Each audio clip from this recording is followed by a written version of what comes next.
Gimana, Kang? Mhm.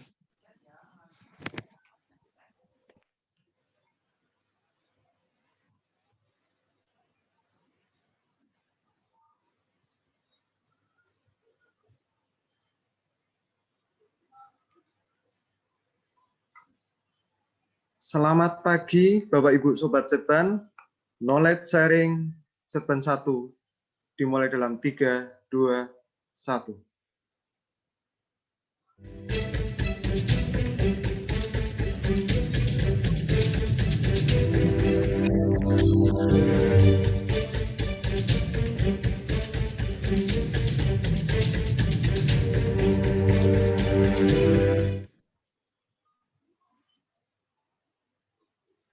Selamat pagi Bapak Ibu Sobat Setban. Assalamualaikum warahmatullahi Untuk wabarakatuh. Bu Azah ke Waalaikumsalam warahmatullahi Selamat pagi, salam sejahtera untuk kita semua Bapak Ibu. Senang sekali pada pagi hari ini kita masih bisa bertemu lagi dalam virtual room atau Zoom meeting kali ini dengan tema Yuk Kenalan dengan AAR. Mohon izin Bapak Ibu, pada pagi hari ini perkenankan saya, Hisma Yuliat Abzopian, akan memandu jalannya acara. Sebelumnya akan saya bacakan dulu randonya.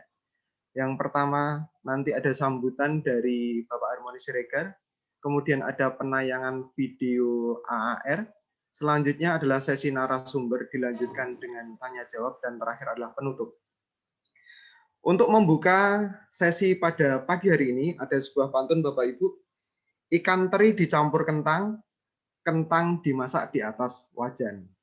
Selamat Idul Adha, Bapak Ibu Sobat Setban. Salah dan khilaf mohon dimaafkan. Langsung saja untuk mengawali sesi pagi hari ini, dipersilahkan kepada yang terhormat Bapak Harmoni Siregar untuk menyampaikan sambutan. Kepada Bapak Harmoni Siregar, dipersilahkan.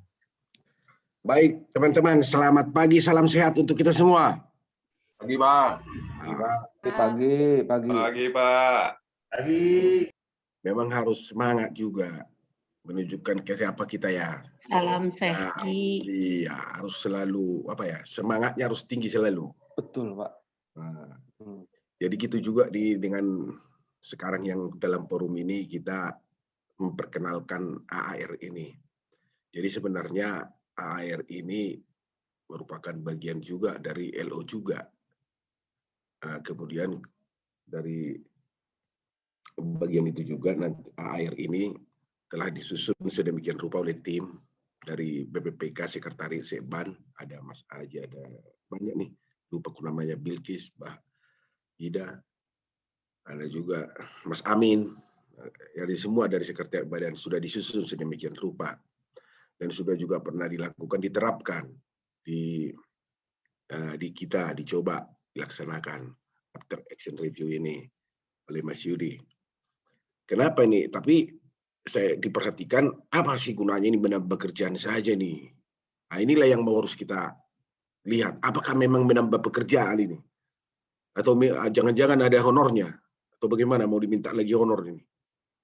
Enggak juga. Inilah makanya ini harus kita ketahui apa sih AAR ini. Dan memang ini apakah memang bagian daripada pekerjaan? Iya, memang.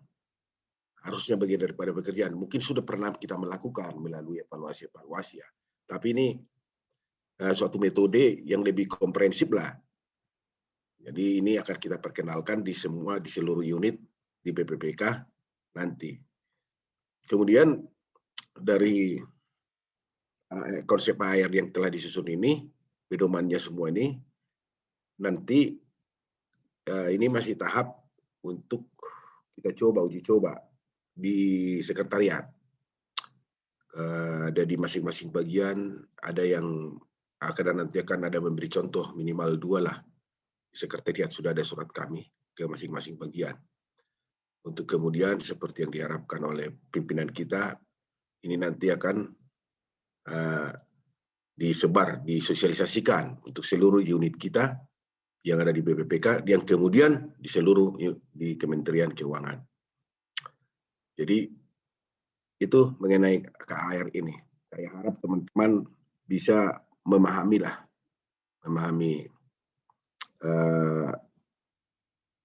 memahami apa fungsinya AAR ini, apa gunanya, atau menambah pekerjaan atau tidak. Nah, ini yang harus kita lihat. Untuk itu saya juga mengucapkan terima kasih ke teman-teman tim yang digawangi oleh Mbak Ida dan juga Mas Aji, yang Mas Amin, Mbak Bilkis, sama Pak Yudi, dan Mentari yang mengerjakan ini, membuat konsep ini. Jadi saya harap nanti bisa memberikan pemahaman yang utuh kepada teman-teman. Sekali lagi terima kasih kepada tim yang telah menyusun ini. Demikian saya ucapkan terima kasih dan selamat pagi, salam sehat.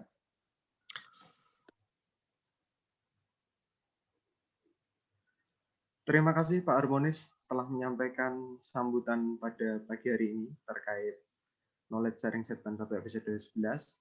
Selanjutnya akan ada penayangan video AAR bagi rekan-rekan Sobat Segmen semua. Mohon izin, dipersilahkan untuk penayangan.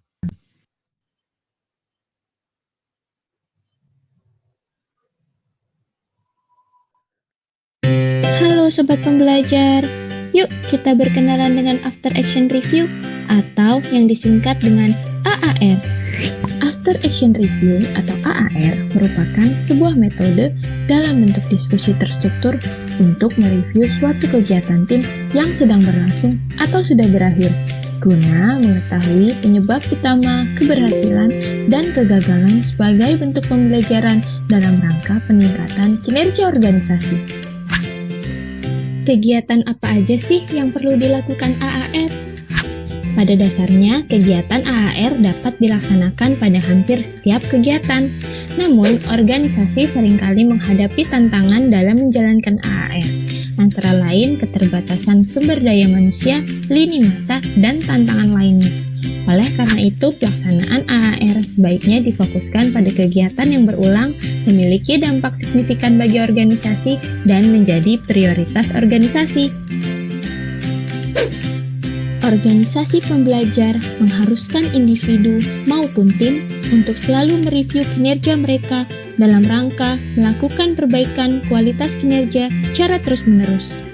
AAR merupakan metode yang sederhana namun efektif untuk melakukan hal tersebut, karena AAR mampu memberikan informasi mengenai best practice dan lesson learned atas kegiatan yang telah dilakukan, sehingga dapat digunakan sebagai pembelajaran dan dalam merencanakan serta melaksanakan kegiatan serupa di masa depan. Penerapan AAR secara konsisten selain memperkuat budaya belajar, juga mampu meningkatkan kinerja organisasi yang berkelanjutan. Maka tujuan dari AAR adalah 1. Mereview suatu kegiatan tim untuk meningkatkan kualitas kinerja organisasi. 2. Mengubah tacit knowledge dari pengalaman suatu tim dalam menyelesaikan tugas menjadi explicit knowledge bagi organisasi. 3. Mendukung penerapan budaya belajar dan upaya perbaikan kinerja organisasi secara terus-menerus. 4. Menemukan dan menerapkan lesson learned, best practice, serta pendekatan inovatif untuk peningkatan kinerja organisasi. Kapan AAR dilakukan? Saat kegiatan sedang berlangsung atau sudah berakhir. Untuk kegiatan dengan durasi pendek, AAR sebaiknya dilaksanakan dalam 2 minggu pertama setelah kegiatan selesai. Di mana ya lokasi pelaksanaan AAR? AAR dapat dilaksanakan secara daring atau luring. Pada prinsipnya, tempat pelaksanaan AAR harus mudah diakses oleh semua peserta dan dilengkapi dengan fasilitas pendukung yang memadai jalannya diskusi. AAR dilakukan dengan tahap perencanaan, persiapan, pelaksanaan. AAR terdiri dari 2 jenis, yaitu formal AAR, di mana membutuhkan pelaksanaan tahapan yang matang, dan informal AAR, di mana tidak banyak membutuhkan persiapan dan biasanya dilaksanakan secara on-site seketika setelah kegiatan berakhir. Keduanya harus menggunakan 4 pertanyaan panduan dalam diskusi, yaitu apa apa yang diharapkan terjadi, apa yang sebenarnya terjadi, apa yang sudah berjalan dengan baik dan mengapa, dan yang terakhir, apa yang perlu diperbaiki dan bagaimana caranya. Dengan adanya laporan AAR, tim lain dalam organisasi dapat melakukan pengambilan langkah tepat ketika menangani kegiatan serupa di masa depan. Selain itu, laporan AAR dapat berfungsi untuk menghindari terjadinya kesalahan atau kegagalan yang sama terulang kembali. Laporan AAR dapat disimpan di dalam suatu repositori yang bisa diakses dengan mudah oleh semua pegawai setiap waktu. Sehingga best practice dan listen learn yang terdapat di dalam laporan AAR dapat diterapkan untuk kegiatan serupa di masa depan dalam upaya peningkatan kinerja organisasi. Sekian perkenalan dari AAR. Apabila Sobat Pembelajar ingin mengetahui lebih dalam tentang AAR, Sobat Pembelajar dapat melihat pada pedoman AAR yang tersedia. Salam belajar tanpa batas.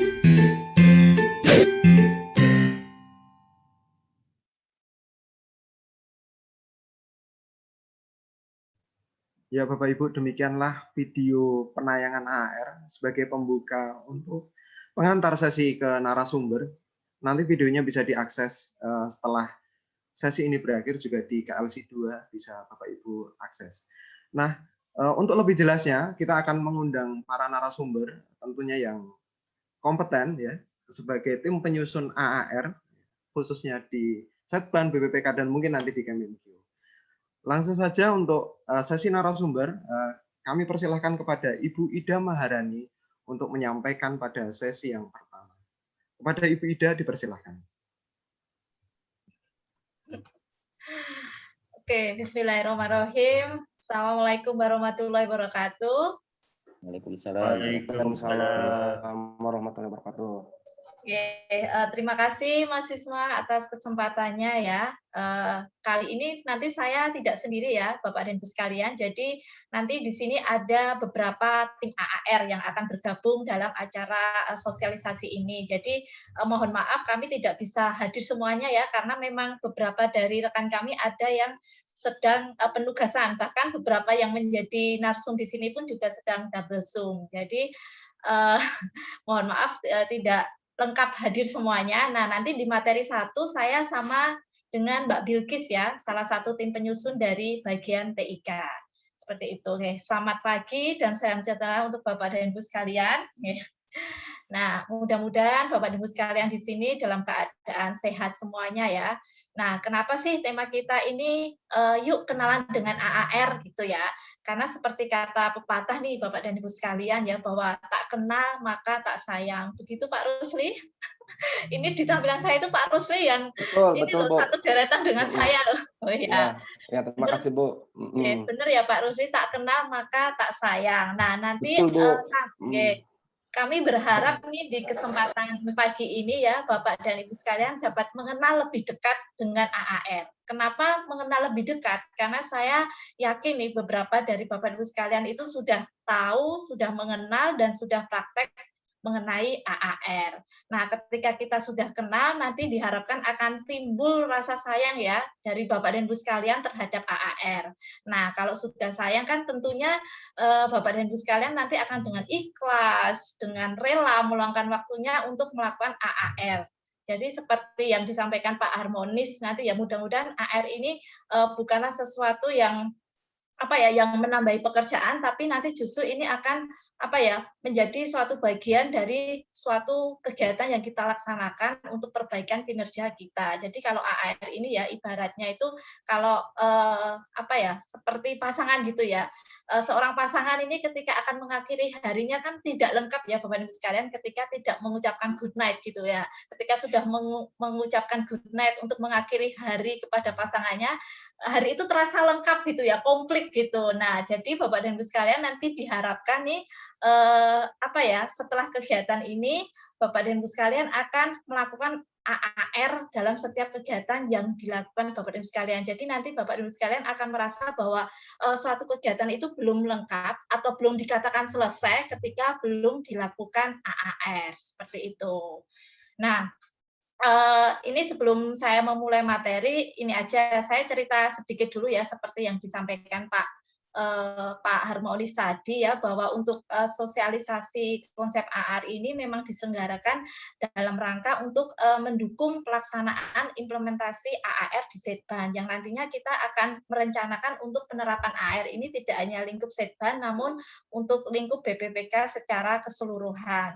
Nah, ini kami masih menyebutnya sebagai konsep ya, Bapak dan Ibu sekalian, karena memang ini masih belum final ya, jadi ini masih dalam proses perbaikan terus-menerus. Jadi saat ini kita masih meminta masukan dari Pusdiklat, dari PKN STAN, dan juga dari Bapak dan Ibu yang hadir di sini. Nah, nanti kami harapkan masukan dari Bapak dan Ibu sekalian mengenai konsep pedoman ini dapat menyempurnakan pedoman AR ini ya. Jadi nanti AAR yang akan kita pakai, kita terapkan di Setban ataupun BPPK secara keseluruhan itu nanti lebih aplikatif. Jadi diharapkan sih nanti AR ini bukanlah sesuatu yang menyulitkan Bapak dan Ibu sekalian ya. Jadi sesuatu yang mudah untuk diaplikasikan seperti itu. Nah, selain itu tadi Pak Harmonis juga menyampaikan bahwa arahan dari pimpinan supaya Bapak dan Ibu sekalian ini sudah menerapkan AAR untuk setiap kegiatan tim yang dilakukan di bagian masing-masing. Tadi Pak Harmonis juga sudah menyampaikan bahwa kita sudah menyampaikan nota dinas ya ke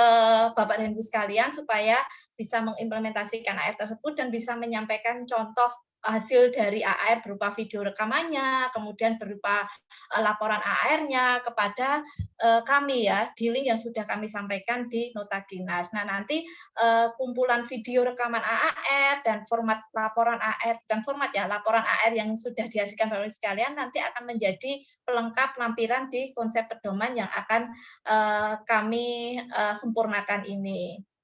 Seperti itu Bapak dan Ibu sekalian ya, karena saya yakin nih Bapak dan Ibu sekalian ya beberapa sudah praktek ya, karena saya sudah mendengarnya juga nih. Nah, sekarang apa sih sebenarnya AAR itu? Nah, kita buka slide-nya Mas Isma, minta tolong. Di slide yang pertama, jadi Bapak dan Ibu sekalian ya, sebelum kita melangkah ke apa itu AAR atau sebelum kita mengenal AAR itu apa, kami sampaikan dulu nih ya latar belakang dari penerapan AAR ini. Nah, tadi Pak Harmonis juga sudah menyinggung ya di pembukaannya bahwa AAR ini merupakan bagian atau tidak terlepas dari learning organization. Nah, jadi Bapak dan Ibu sekalian, seperti yang kita ketahui bersama ya, bahwa saat ini Kementerian Keuangan sedang dalam rangka mengembangkan dan membangun learning organization di lingkungan Kementerian Keuangan. Di slide kedua, Mas Isma. Nah, oke. Slide ketiga. Oke, nah ini adalah latar belakangnya Bapak dan Ibu sekalian ya. Jadi kita ketahui bahwa saat ini memang Kementerian Keuangan sedang mengembangkan dan membangun learning organization di lingkungan Kementerian Keuangan. Nah, di sini peran BPPK itu sebagai katalisator dalam pembangunan dan pengembangan learning organization di Kementerian Keuangan tersebut. Nah, sebenarnya banyak sekali ya Bapak dan Ibu sekalian untuk apa karakter dari organisasi pembelajaran itu juga sudah disampaikan Pak Iqbal ataupun Bu Heni pada kesempatan loker kemarin. Jadi saya tidak perlu menyampaikan kembali ciri-ciri organisasi pembelajaran itu seperti apa gitu. Nah, di sini saya ingin sampaikan bahwa salah satu ciri dari organisasi pembelajar yaitu organisasi tersebut harus terus-menerus mereview kinerja mereka.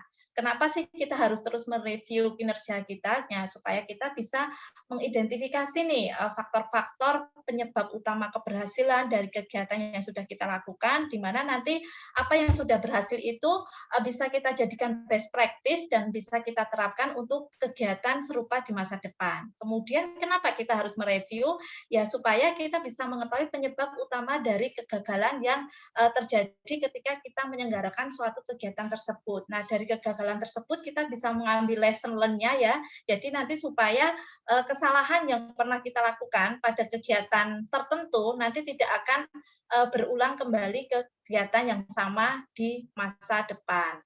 Nah, kemudian untuk AR ini memang sebagai bahan pembelajaran ya Bapak dan Ibu sekalian dalam menyelesaikan permasalahan yang tim tim hadapi ketika melakukan suatu kegiatan. Jadi ini bukanlah ajang untuk mencari mana yang benar, mana yang salah, atau ajang untuk mengeksplor kesalahan seseorang, bukan, namun ini menjadi bahan pembelajaran bagi kita supaya nanti kita tidak mengulangi kesalahan sama di kemudian hari ketika melakukan kegiatan serupa di masa depan, seperti itu. Nah, kemudian akhirnya ya kita memilih AAR sebagai salah satu metode kita dalam mereview kinerja kita. Nah, Bapak dan Ibu sekalian pasti ini ya sudah mengetahui bahwa metode untuk mereview kinerja itu sebenarnya sangat beragam sekali. Namun kenapa kita memilih AAR ya sebagai pendekatan dalam melakukan review kinerja? Karena AAR itu merupakan metode yang sederhana dan efektif. Nah, kenapa disebut sederhana? Karena ketika kita mereview kegiatan kita, nah itu bentuknya hanya dalam bentuk diskusi ya, jadi two ways of communication. Jadi hanya diskusi antara fasilitator dengan peserta, tidak memerlukan tools yang rumit ataupun yang complicated. Jadi AR ini sangat sederhana. Nah, kemudian di sini juga dikatakan bahwa AR itu benar-benar bisa adalah memberikan bekal yang cukup buat para talent di BPK. Metode yang efektif. Mungkin ya. Itu yang ingin saya sampaikan, menambahkan apa yang sudah disampaikan. Ya, kenapa ini efektif ya? Karena dengan diskusi tersebut nanti kita bisa mengetahui mana yang menjadi keberhasilan kita. Kemudian mana area-area saja yang perlu diperbaiki gitu ya, supaya nanti ke depannya kita bisa menerapkan best practice tersebut, kemudian tidak mengulangi kesalahan yang sama untuk kegiatan yang selanjutnya. Nah, jadi ini sesuai arahan pimpinan, maka dalam rangka untuk mereview kinerja kita, maka pimpinan untuk kita melakukan AAR dalam setiap kegiatan yang kita lakukan, seperti itu.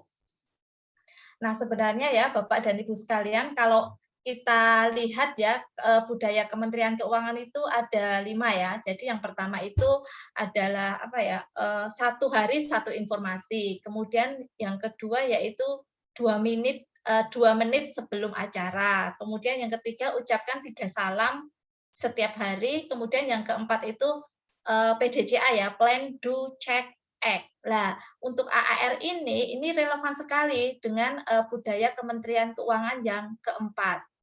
Nah, jadi kalau budaya Kementerian Keuangan yang keempat itu kan rencanakan, kerjakan, monitoring, tindak lanjut, atau yang lebih dikenal dengan plan, do, check, and action ya. Jadi Bapak dan Ibu sekalian nanti diharapkan dalam melaksanakan kegiatan atau melaksanakan tugas sehari-hari ini Bapak dan Ibu sekalian harus bisa menerapkan prinsip manajemen yang baik ya. Jadi dimulai dengan membuat perencanaan yang baik, kemudian mengeksekusinya sesuai dengan yang sudah direncanakan, kemudian memantau dan mengevaluasinya. Nah, untuk mengevaluasi atau mereviewnya kita bisa menggunakan AAR sebagai pendekatan atau metode untuk melakukan evaluasi terhadap kinerja kita. Kemudian yang terakhir yaitu action, yaitu menindaklanjuti hasil evaluasi. Nah, untuk menindaklanjuti hasil evaluasi ini juga ada di AR. Jadi ketika nanti AR sudah selesai, nanti Bapak dan Ibu sekalian akan membuat laporan AR. Nah, di situ ada rekomendasi rencana aksi. Nah, di situ Bapak dan Ibu sekalian yang terlibat dalam AAR nanti diminta untuk menindaklanjuti rencana aksi yang sudah disepakati bersama, seperti itu Bapak dan Ibu sekalian. Jadi kalau pendekatan siklus PDCA ini kan menekankan bahwa perencanaan yang matang itu akan mendorong pelaksanaan kegiatan yang efisien dan efektif. Nah, sementara itu pelaksanaan kegiatan kan tentunya harus dimonitoring ya, apakah itu berjalan sesuai rencana atau ada hal berbeda yang dilakukan dari rencana, dan kemudian juga harus dievaluasi agar dapat dilakukan upaya perbaikan berkelanjutan. Nah, upaya perbaikan berkelanjutan itu nanti pada tahap perencanaan dan pelaksanaan akan diterapkan gitu ya, sehingga nanti untuk kegiatan ke depan itu kita menjadi lebih baik. Nah, tentu saja apa yang kita lakukan ini tujuan utamanya yaitu untuk melakukan perbaikan kinerja supaya lebih baik. Nah, upaya perbaikan itu bisa dilakukan dengan AAR. Itu Bapak dan Ibu sekalian. Lanjut Mas Hisma ke slide selanjutnya. Nah, ini untuk definisi AAR dan tujuan ya Bapak dan Ibu sekalian sebenarnya sudah terlihat jelas tadi ya di video yang dibuat oleh tim kami dengan TIK. Terima kasih Pak Sugeng dan tim ya yang sudah membantu kami membuat video sosialisasi AAR. Nah, untuk definisinya ini Bapak dan Ibu sekalian bisa baca ya di slide. Jadi sebenarnya banyak sekali ya referensi dari internet yang menyebutkan tentang definisi AAR. Namun dari berbagai definisi tersebut, kami tim AAR mencoba untuk menyederhanakannya ya, supaya mudah dipahami oleh Bapak dan Ibu sekalian. Nah, di dalam slide itu disampaikan bahwa AAR merupakan sebuah metode dalam bentuk diskusi terstruktur untuk mereview suatu kegiatan yang sedang berlangsung atau sudah berakhir guna mengetahui penyebab utama keberhasilan dan kegagalan sebagai bentuk pembelajaran dalam rangka peningkatan kinerja organisasi. Nah, Bapak dan Ibu sekalian nih, dari definisi itu kita bisa melihat what-nya ya. What dari AAR itu apa? Nah, what-nya di sini adalah diskusi terstruktur untuk mereview suatu kegiatan.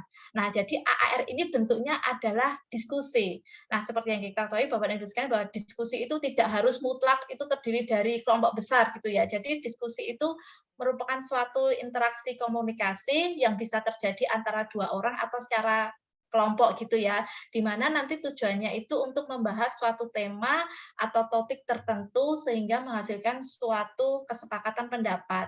Nah, yang dimaksud tema topik tertentu di sini adalah jadi nanti ketika Bapak dan Ibu sekalian akan meng-AAR-kan kegiatan Bapak dan Ibu sekalian, maka nanti Bapak dan Ibu sekalian dapat memilih satu isu atau satu tema atau satu topik tertentu yang akan direview ya. Bisa saja contohnya mungkin kegiatan yang BPPK, HUT BPPK kemarin kan kegiatannya panjang ya, experiential week gitu ya. Jadi ada banyak sekali kegiatan, contohnya in-depth historia atau podcast show atau lomba knowledge capture. Nah, nanti Bapak dan Ibu sekalian bisa mereview semua tahapan kegiatan tersebut atau bisa mengambil isu-isu krusial. Jadi bisa saja mengambil satu topik yang sekiranya itu tidak tercapai atau berjalan tidak sesuai dengan tujuan gitu. Contohnya kita mengambil yang in-depth historia, kita ambil untuk kita lakukan review. Jadi silahkan nanti itu tergantung dari kesepakatan tim AAR. Apakah mau semua isu dibahas atau hanya untuk isu-isu tertentu saja yang ingin dilakukan AAR. Nah, kemudian Bapak dan Ibu sekalian, ketika Bapak dan Ibu sekalian sudah membaca pedoman yang kita sampaikan ya, nah di situ juga ada ada format AAR itu Key Performance Interview. Nah, kalau format Key Performance Interview itu diskusinya hanya 2 orang saja, Bapak dan Ibu sekalian. Jadi antara pewawancara dan orang yang terlibat dalam kegiatan tersebut yang mempunyai informasi penting gitu. Nah, itu juga dinamakan diskusi. Jadi tidak searah pewawancara menanyai atau modelnya interogasi tidak, tapi nanti model yang key information interview atau wawancara orang-orang kunci ini ya, orang-orang utama atau penting ini nanti dilakukan dengan metode diskusi, jadi two-way communication. Jadi nanti saling memberikan respon, kemudian pewawancara itu juga perannya di situ sebagai fasilitator yang hanya memfasilitasi satu orang gitu ya. Nah, itu kita namakan sebagai pewawancara seperti itu. Nah, jadi baik itu nanti diskusi dilaksanakan 2 orang atau lebih, namun tujuan diskusi itu tetap sama ya Bapak Ibu sekalian, yaitu membahas suatu isu yang sudah disepakati bersama pada rapat persiapan sebelum kita melaksanakan AAR, seperti itu. Nah, kemudian Bapak dan Ibu sekalian, dalam definisi tersebut juga kita ada kata terstruktur nih. Nah, kalau saya tanya nih Mas Isma, terstruktur itu kira-kira menurut pendapat Mas Isma itu apa nih? Kata struktur itu maknanya apa, Mas Isma? Rapi, Bu. Rapi. Apa? Rapi dan sistematis itu. Oke, ya benar sekali. Makasih Mas Isma. Jadi di sini diskusinya terstruktur ya, seperti yang disampaikan Mas Isma. Terstruktur itu adalah rapi, sistematis ya, berarti tersusun dengan rapi, diatur dengan rapi, dan penyelenggaraannya juga sistematis. Nah, benar sekali Mas Isma. Jadi untuk proses diskusi AR ini tersusun urut ya, urut dan terarah nih.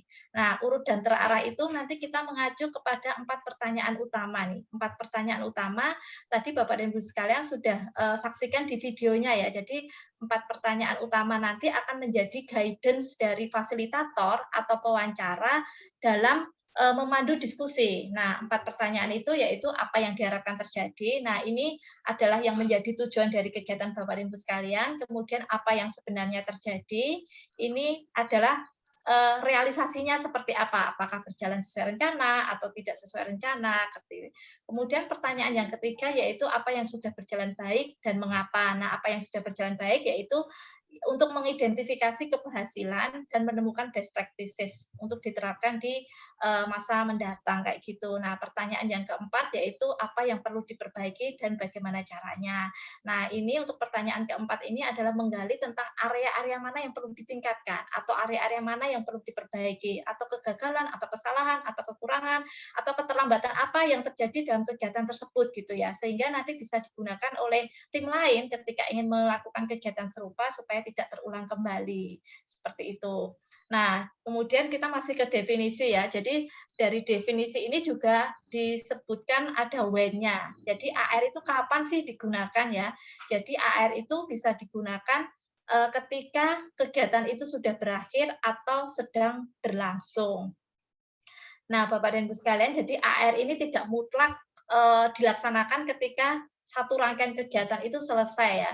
Jadi AR itu bisa dilaksanakan ketika suatu kegiatan itu masih berlangsung. Misalkan kalau di bagian umum ya sekarang ini sedang ada kegiatan isoman ataupun kegiatan pelaksanaan tes PCR. Nah, itu kan durasinya panjang ya, durasinya panjang. Jadi ketika kita mereviewnya itu di akhir kegiatan, nanti bisa aja ketika di tengah-tengah atau di tahapan tertentu ada kegagalan atau ada hal yang tidak sesuai dengan rencana, itu tidak bisa diperbaiki dengan segera. Maka ketika kegiatan itu panjang dan dibutuhkan perbaikan untuk milestone selanjutnya, maka Bapak dan Ibu sekalian bisa melaksanakan AAR pada saat kegiatan berlangsung nih.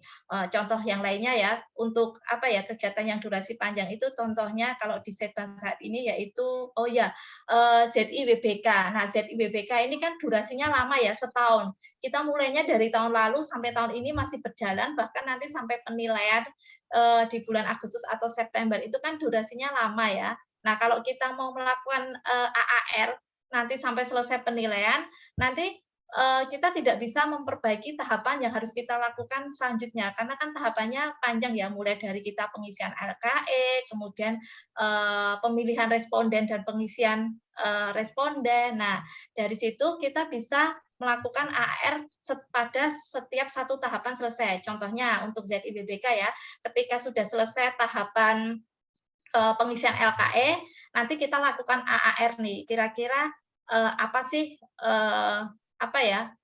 keberhasilan yang sudah kita capai dalam melakukan pengisian LKE ini, gimana sih kok LKE bisa tepat waktu kita isi secara lengkap, apa yang bisa kita share pengalaman di situ. Jadi ini merupakan bentuk pembelajaran karena kita bisa sharing pengalaman dan pengetahuan dari setiap anggota tim dalam menyelesaikan suatu tugas dalam tim tersebut. Nah, seperti itu. Nah, ketika kita sudah melakukan AAR untuk satu tahapan tertentu, maka nanti untuk di tahapan selanjutnya kita bisa segera menindaklanjuti apa yang menjadi rekomendasi rencana aksi di ayat tersebut dan dapat kita terapkan untuk tahapan selanjutnya. Jadi untuk di tahapan selanjutnya kita tidak akan menemui kegagalan yang sama yang terjadi di tahapan sebelumnya kayak gitu. Nah, kemudian untuk yang definisinya ini ada why-nya juga ya. Kenapa sih kita harus melakukan AAR?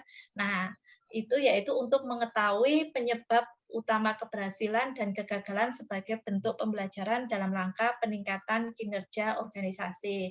Nah, Bapak Ibu sekalian, seperti yang saya sampaikan tadi ya, bahwa memang AR ini tujuannya itu sama sekali tidak untuk mencari kesalahan dari individu dalam mengerjakan tugas dalam suatu tim ya. Jadi ini tujuan utamanya ya untuk mengetahui penyebab utama keberhasilan, di mana itu akan menjadi best practice yang bisa diterapkan, kemudian untuk mengetahui penyebab utama kegagalan, di mana nanti itu menjadi lesson kita supaya nanti kita tidak mengulangi kesalahan yang sama di masa depan. Seperti itu. Nah, kemudian tentu saja ya AR ini ya goal-nya itu adalah untuk peningkatan kinerja organisasi yang lebih baik dan berkelanjutan seperti itu. Nah, kemudian kita lanjut ke tujuannya ya. Nah, kalau tujuannya ini juga sudah tadi disampaikan juga di videonya ya. Jadi tujuannya itu ada 4, Bapak Ibu sekalian. Yang pertama yaitu mereview suatu kegiatan tim untuk meningkatkan kinerja organisasi.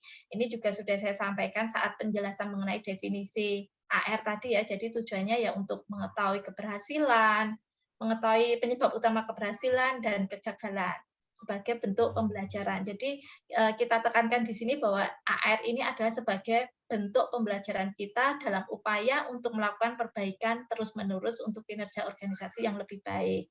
Nah, kemudian untuk tujuan yang kedua ini di slide disampaikan bahwa untuk mengubah tacit knowledge dari pengalaman suatu tim dalam menyelesaikan tugas menjadi explicit knowledge bagi organisasi. Nah, saat ini saya yakin nih Bapak dan Ibu sekalian untuk tacit knowledge itu pasti sudah sangat familiar sekali ya di telinga Bapak dan Ibu sekalian karena kita sering mendengarnya ketika ada sosialisasi LO ataupun mungkin Bapak dan Ibu sekalian yang sudah mengikuti e-learning manajemen pembelajaran. Nah, AR ini merupakan salah satu upaya untuk mengubah tacit knowledge yang ada di individu dalam mengerjakan suatu kegiatan di dalam tim menjadi explicit knowledge. Nah, explicit knowledge-nya itu dalam bentuk apa? Nah, explicit knowledge-nya itu adalah dalam bentuk nanti laporan AAR yang merupakan output dari AAR. Nah, tacit knowledge ini kan seperti yang Bapak dan Ibu sekalian ketahui ya bahwa tacit knowledge ini adalah pengetahuan yang ada atau masih ada di pikiran masing-masing individu ya. Jadi tidak struktur dan tidak terdokumentasikan. Nah, kayak gitu. Jadi nanti diharapkan sih ketika Bapak dan Ibu sekalian menyelesaikan suatu tugas yang sudah menjadi tanggung jawab di dalam suatu tim, nanti Bapak dan Ibu sekalian bisa men-sharing-nya ketika diskusi dan nanti bisa didokumentasikan ke dalam laporan AAR. Nah, kalau terkait dengan tujuan yang kedua ini ya Bapak dan Ibu sekalian, seperti yang disampaikan Pak Iqbal nih pada loker kemarin itu bahwa tujuan kedua ini berdasarkan pada SECI model yang dikembangkan oleh Nonaka ya. Jadi kalau SECI model itu kan bentuk sharing knowledge ya. Jadi ada socialization, externalization, kemudian C-nya combination, dan I-nya adalah internalization. Nah, kalau AR ini merupakan bentuk sharing knowledge dengan model externalization, Bapak dan Ibu sekalian. Jadi dari tacit ke explicit. Nah, kalau Bapak dan Ibu sekalian sudah menjadi peserta e-learning manajemen pengetahuan, tentunya sudah mengetahui nih bentuk eksternalisasi itu bisa diwujudkan dalam apa sih, bentuk eksternalisasi dari tacit ke explicit itu bisa diwujudkan dalam apa sih. Nah, jadi untuk perubahan bentuk dari tacit ke explicit itu bisa diwujudkan dalam infografis ataupun tulisan ataupun video ataupun podcast. Nah, untuk AR sendiri, bentuk eksternalisasinya itu berupa tulisan, yaitu sebuah laporan AAR yang merupakan output dari kegiatan AAR. Itu Bapak Ibu sekalian. Jadi nanti AAR ini merupakan bentuk sharing knowledge ya, dengan model eksternalisasi dan produknya itu berupa laporan AAR. Nah, nanti diharapkan laporan AAR ini bisa diakses oleh semua orang nih, supaya semua orang bisa belajar dari pengetahuan tersebut seperti itu. Nah, kemudian tujuan yang ketiga yaitu mendukung penerapan budaya belajar dan upaya perbaikan kinerja organisasi secara terus-menerus. Ini juga sudah saya sampaikan tadi. Kemudian untuk yang keempat tujuannya yaitu menemukan dan menerapkan lesson learn, best practices, serta pendekatan inovatif untuk meningkatkan kinerja organisasi. Jadi memang tujuan utamanya yaitu kita ingin menemukan lesson learned dan best practices. Kemudian untuk pendekatan inovatif ini berupa rekomendasi rencana aksi dalam yang menjadi solusi dari permasalahan yang dihadapi tim ketika melakukan kegiatan tertentu seperti itu. Kemudian lanjut ke slide kedua, Mas Isma. Nah, sejauh ini ada pertanyaan Bapak dan Ibu sekalian? Kita ini ya sesi tanya jawabnya kita sampaikan di sesi terakhir seperti rundown yang sudah disampaikan Mas Isma.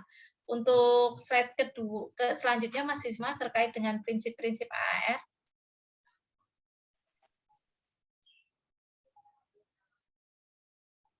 Halo. Oke, sementara Mas Isma sedang mencoba menggerakkan slide-nya. Jadi Bapak dan Ibu sekalian nih. Nah, oke, di slide sudah terlihat ya Bapak dan Ibu sekalian. Di situ ada 5 prinsip-prinsip dalam menyelenggarakan AAR. Nah, jadi AAR itu akan berhasil di sini berarti tujuan dari AAR itu akan tercapai ketika kelima prinsip tersebut diterapkan oleh Bapak dan Ibu sekalian ketika menyelenggarakan AAR. Nah, untuk prinsip yang pertama yaitu keterbukaan. Nah, di sini untuk keterbukaan ini peran fasilitator sangat dibutuhkan sekali ya Bapak dan Ibu sekalian untuk menciptakan iklim diskusi yang terbuka ya selama pelaksanaan AAR. Nah, diharapkan ketika nanti iklim keterbukaan sudah terbangun, maka peserta akan merasa nyaman dan merasa percaya dalam menyampaikan pendapat dan pengalamannya mengenai kegiatan yang direview. Jadi di sini peran fasilitator sangat penting sekali ya untuk bisa membangun iklim diskusi yang terbuka supaya nanti peserta merasa nyaman, peserta merasa percaya ketika akan menyampaikan pendapatnya dan pengalamannya terkait dengan kegiatan yang direview. Nah, kemudian prinsip yang kedua yaitu kejujuran. Nah, kejujuran ini merupakan nilai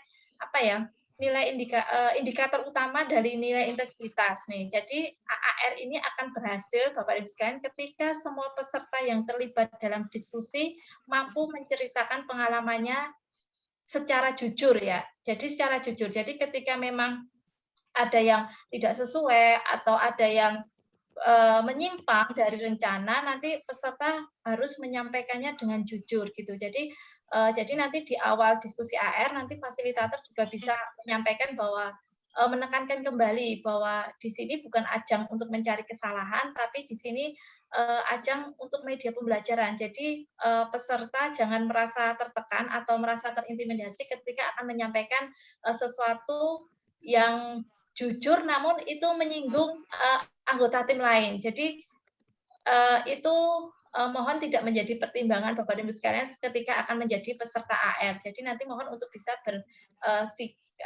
bersikap jujur gitu. Karena apabila Bapak dan Ibu sekalian menyampaikan pengalamannya dengan jujur, maka faktor-faktor yang akan menjadi penyebab keberhasilan ataupun faktor-faktor yang menjadi penyebab kegagalan itu nanti bisa diungkap ya.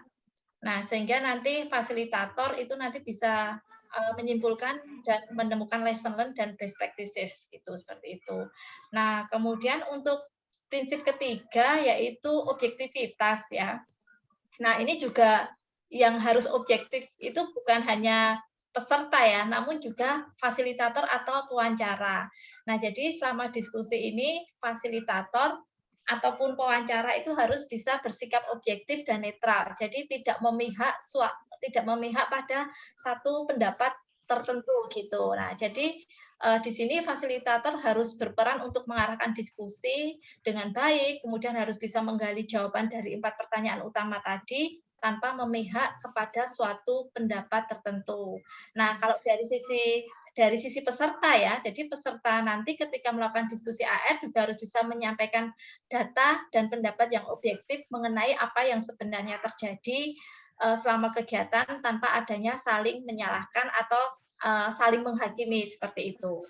Nah, kemudian untuk prinsip selanjutnya yaitu kejelasan nih. Kejelasan di sini disampaikan bahwa fasilitator dan pewawancara harus dapat membuat diskusi berkembang dan terarah ya terhadap isu-isu yang ingin digali atau diungkap sehingga apa yang sebenarnya terjadi itu tergambarkan dengan jelas. Nah, ini juga peran fasilitator sangat berpengaruh sekali ya terhadap pengungkapan cerita yang sebenarnya terjadi dalam penyelesaian kegiatan tersebut. Jadi nanti di sini fasilitator harus mampu atau bisa menggali pertanyaan kepada semua peserta, menggali informasi kepada semua peserta, sehingga nanti kegiatan atau apa yang sebenarnya terjadi dalam kegiatan tersebut itu bisa tergambar dengan jelas seperti itu. Nah, kemudian untuk prinsip yang kelima yaitu komitmen. Nah, komitmen di sini adalah komitmen dari pimpinan organisasi dan seluruh pihak yang terlibat dalam proses AAR. Nah, di sini seluruh pimpinan organisasi dan pihak yang terlibat ataupun tim AAR itu harus mempunyai komitmen untuk terlibat langsung, kemudian memberikan dukungan dan berpartisipasi aktif dalam pelaksanaan AAR. Karena tentu saja kalau AAR ini tidak akan bisa berjalan dengan masif di suatu organisasi tanpa ada komitmen dari pimpinan. Nah, jadi diharapkan nanti pimpinan di dalam suatu organisasi itu sudah mempunyai komitmen untuk menyelenggarakan AAR untuk setiap kegiatan yang dilakukan di organisasi tersebut. Nah, kemudian bentuk komitmen itu juga bisa diwujudkan dalam pemberian dukungan, kemudian keterlibatan dalam proses AAR, kemudian berpartisipasi aktif dalam pelaksanaan AAR, seperti itu. Itu prinsipnya. Jadi Bapak dan Ibu sekalian, kalau prinsip ini tidak sekuens ya, jadi ini bukanlah urutan. Yang terpenting nanti kelima prinsip ini wajib diterapkan ketika Bapak dan Ibu sekalian akan melakukan AR supaya nanti tujuan AR itu bisa tercapai dengan baik seperti itu. Nah, kemudian slide selanjutnya, Mas Isma.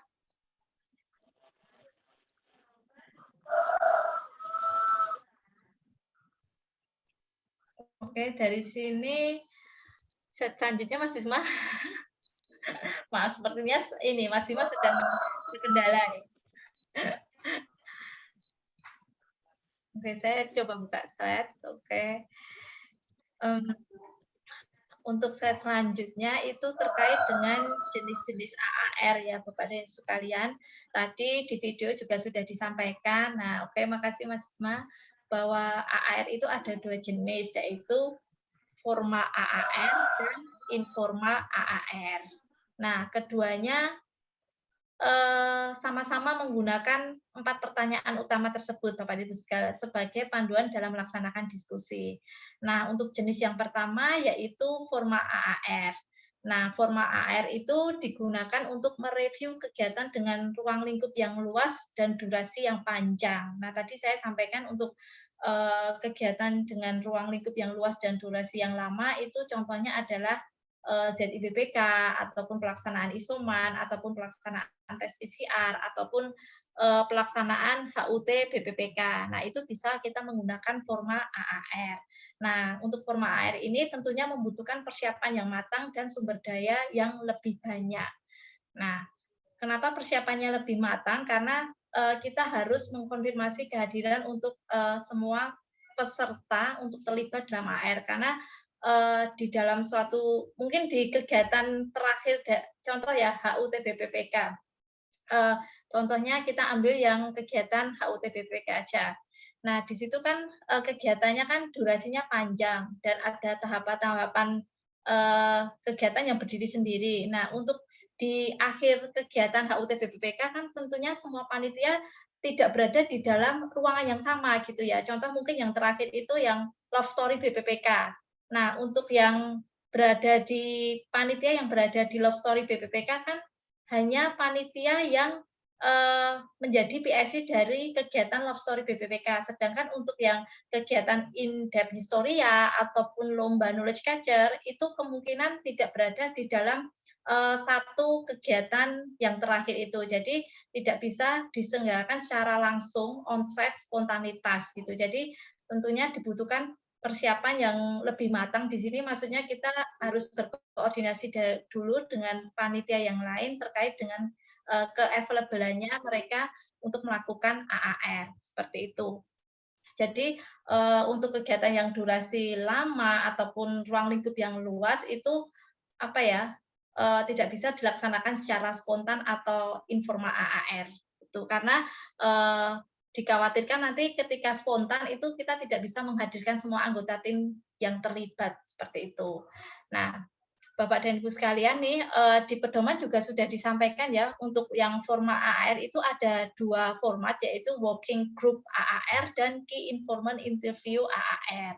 Nah, untuk working group AAR itu dilaksanakan jika jumlah pesertanya itu lebih dari 20. Jadi ketika dalam kapasitas peserta yang banyak, itu nanti kita bisa membaginya ke dalam kelompok-kelompok kecil. Contohnya kita ambil saja yang gampang, yang HUT BPPK kemarin.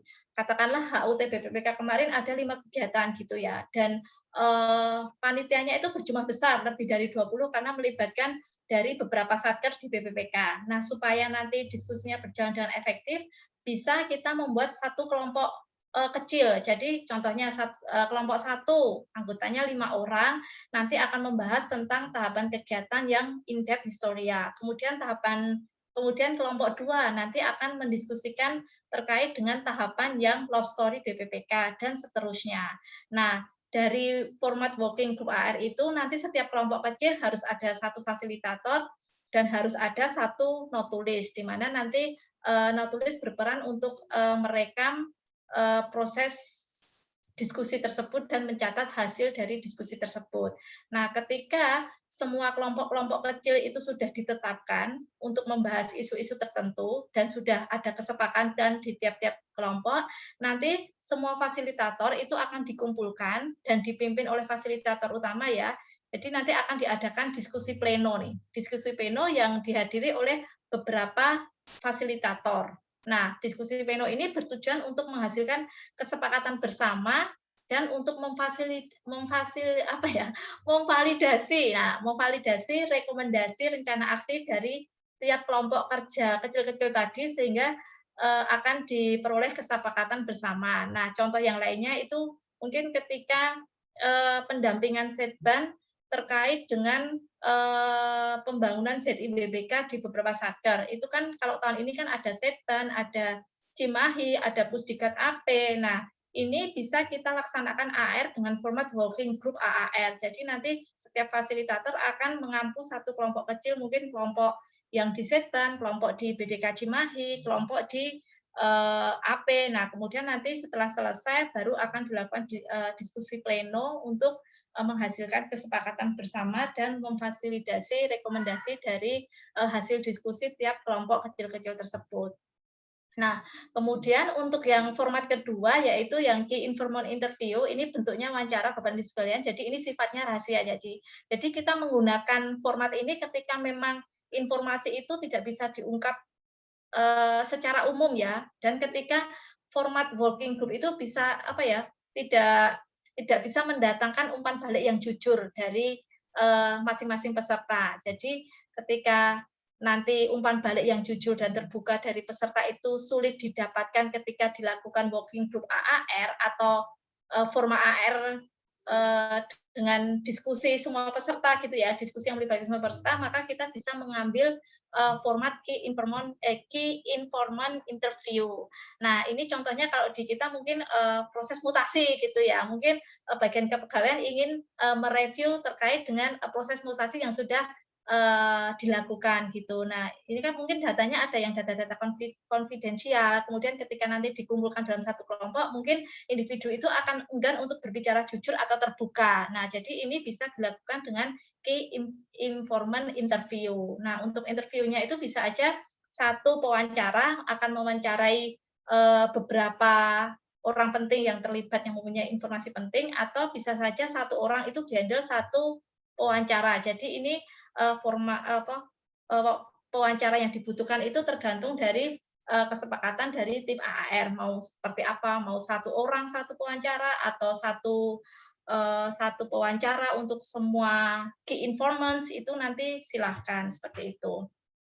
Nah, kemudian untuk jenis yang kedua yaitu informal AAR. Nah, di slide juga sudah disampaikan ya, untuk informal AR ini untuk mereview kegiatan dengan ruang lingkup yang tidak begitu luas dan durasi yang singkat.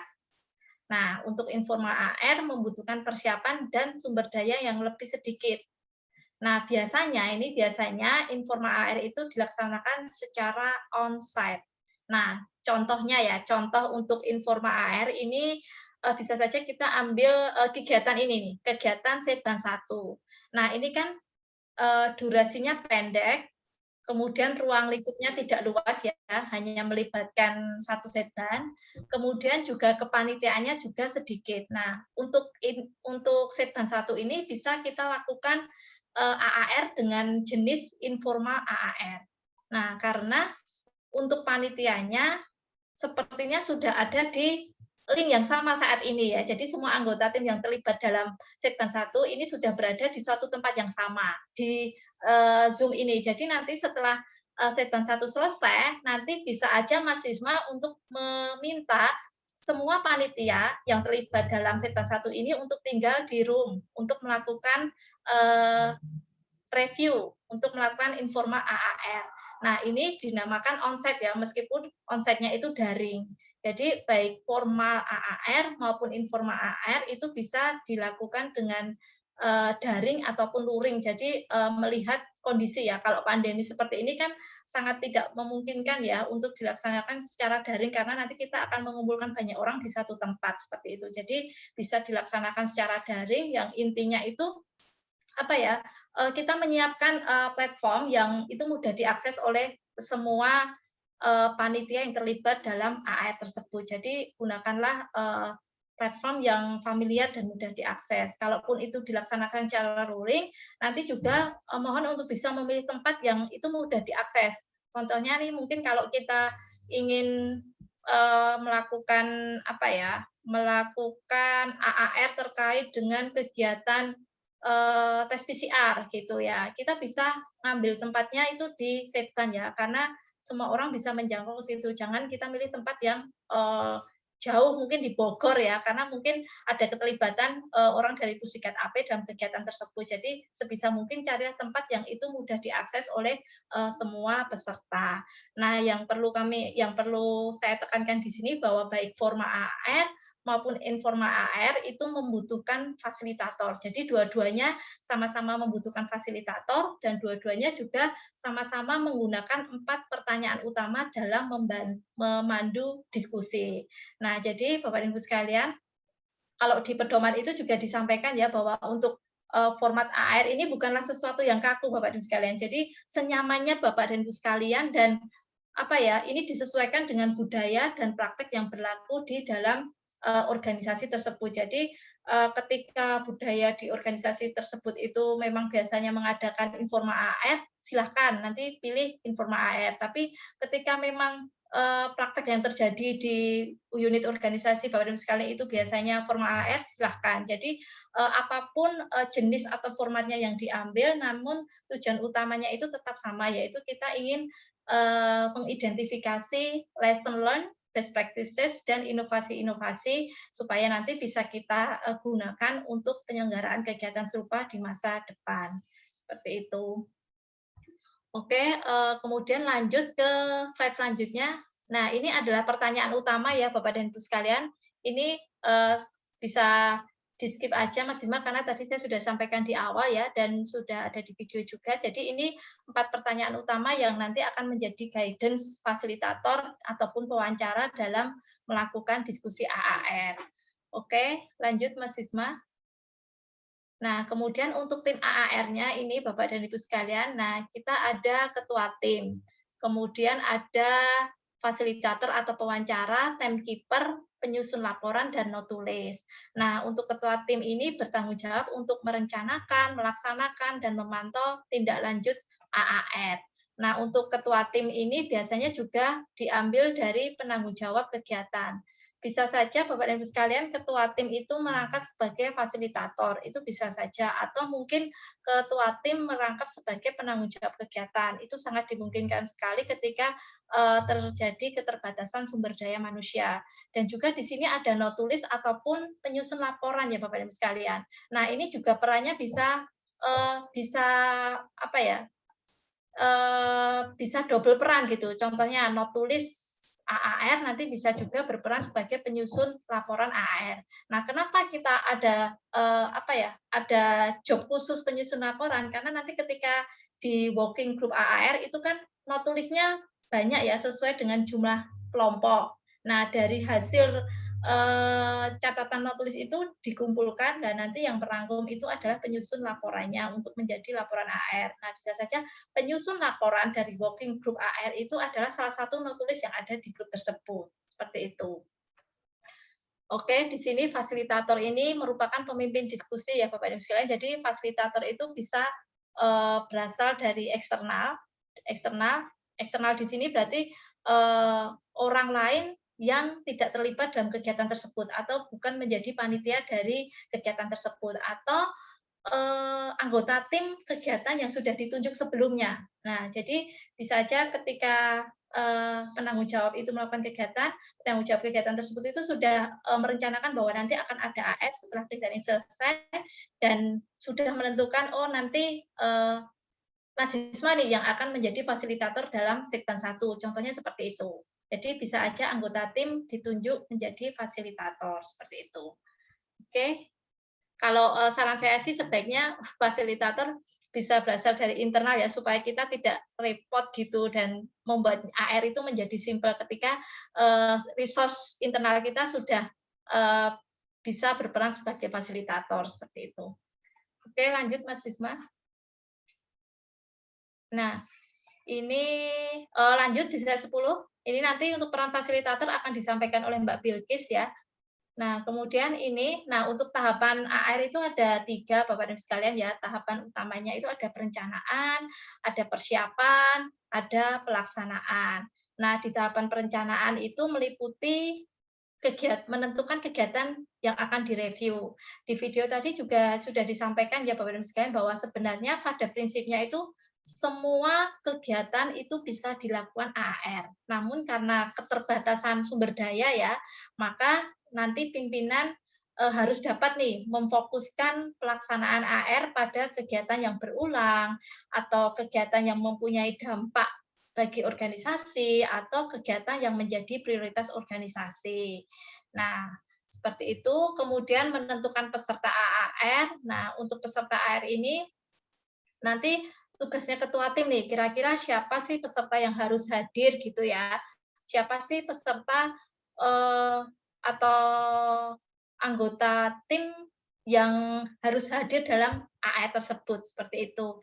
Nah, sebaiknya ketua tim AAR ketika menentukan siapa yang harus hadir itu benar-benar memilih orang yang terlibat langsung ya, terlibat langsung dalam kegiatan tersebut dan memiliki peran penting dalam kegiatan tersebut. Jadi nanti informasi yang didapatkan itu lebih akurat dan valid seperti itu. Nah, bisa juga ya AR ini melibatkan stakeholder. Jadi tidak mutlak AR itu hanya dihadiri oleh panitia saja, tapi kita bisa mengundang stakeholder untuk mendapatkan pendapat ya dari perspektif eksternal. Nah, contohnya mungkin kegiatan pendampingan ZIBBK yang dilakukan oleh bagian kepegawaian. Kan pendampingan itu untuk 3 satker ya untuk tahun ini. Nah, nanti bisa aja ketika Bapak dan Ibu sekalian mereview atau meng-AR-kan kegiatan pendampingan ZIBBK, nanti bisa mengundang perwakilan satker dari Setban, Pusdikat PSDM, Pusdikat AP mohon maaf dan BDK Cimahi supaya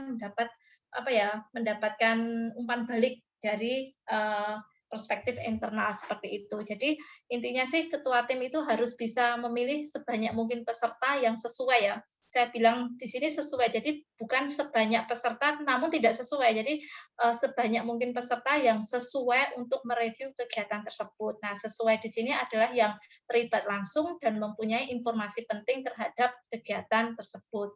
Nah, kemudian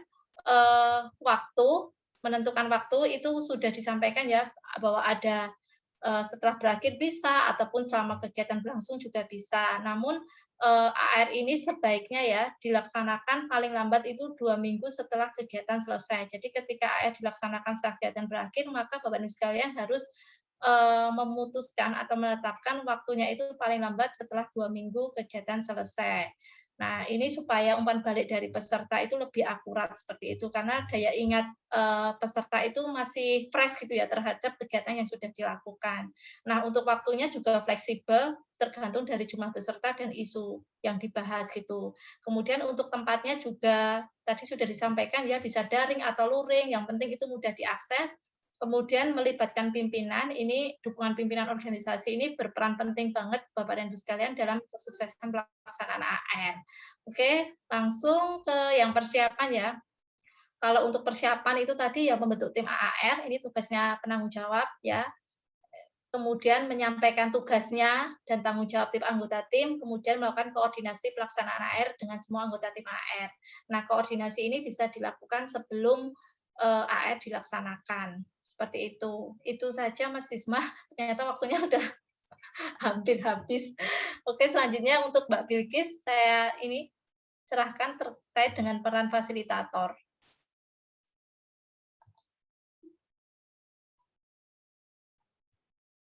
Mbak Bilkis, bisa dilanjut ke peran fasilitator?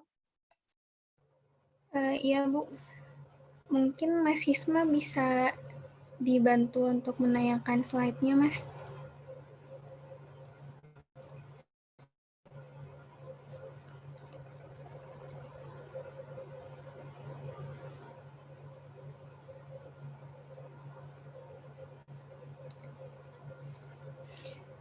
Jadi, sambil menunggu Mas Hisma, di sini saya akan sedikit membahas mengenai apa sih sebenarnya peran dari seorang fasilitator tersebut, di mana sudah disebutkan oleh Bu Ida tadi, beberapa kali sempat disebutkan bahwa fasilitator ini harus ada di semua jenis AAR, seperti di informal AAR maupun di formal AAR.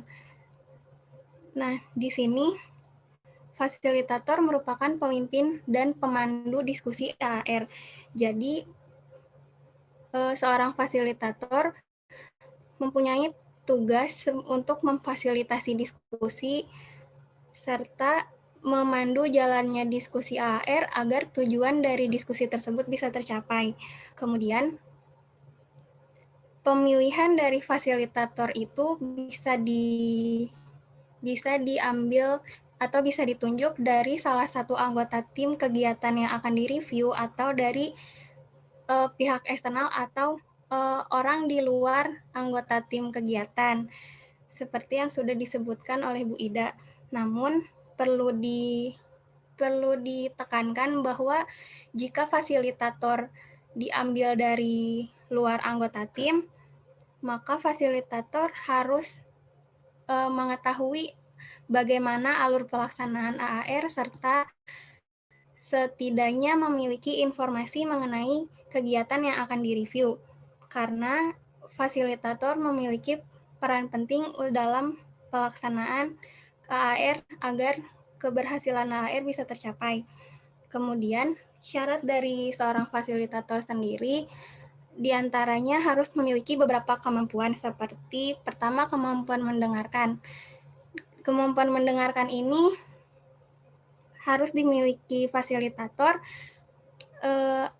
agar fasilitator bisa mendengarkan semua pendapat dari peserta, semua pendapat yang disampaikan oleh peserta. Kemudian, kemampuan selanjutnya ialah mampu mengumpulkan dan menganalisa informasi. Seorang fasilitator harus dapat mengumpulkan semua informasi penting selama diskusi. Dan setelah informasi terkumpul atau pendapat-pendapat peserta sudah dikemukakan, dari situ fasilitator harus mampu menganalisa informasi agar bisa diberikan, agar dapat dibuat rekomendasi rencana aksi untuk memperbaiki masalah tersebut. Kemudian selanjutnya, fasilitator harus memiliki kemampuan mengelola dinamika kelompok, di mana fasilitator harus bisa membuat kedekatan dan menciptakan lingkungan yang bisa membuat para peserta diskusi merasa nyaman untuk mengemukakan pendapatnya dan dapat menceritakan apa saja yang terjadi selama kegiatan berlangsung. Kemampuan selanjutnya ialah kemampuan bertanya. Kemampuan bertanya di sini, seorang fasilitator harus bisa mengajukan pertanyaan yang tepat dan selama diskusi berlangsung, fasilitator harus mampu menggali informasi yang lebih lengkap, lebih detail, dan lebih jelas dari para peserta agar para peserta bisa menyampaikan pendapatnya atau bercerita lebih banyak tentang apa saja yang terjadi. Kemudian, seorang fasilitator harus mampu berkomunikasi dengan baik.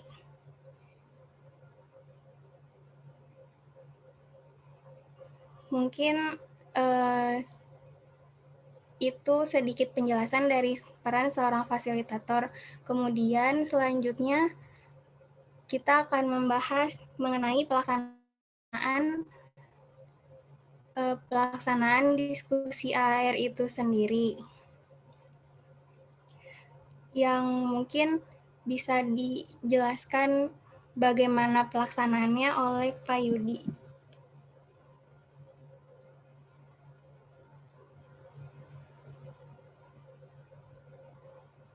Oke, makasih Silakan, Pak Mbak Yudi. Bilkis. Oke, selamat pagi teman-teman semuanya. Biar lebih enak dan nggak ngantuk ya, kita putar video aja, His. Teaser tentang AR itu berjalan seperti apa.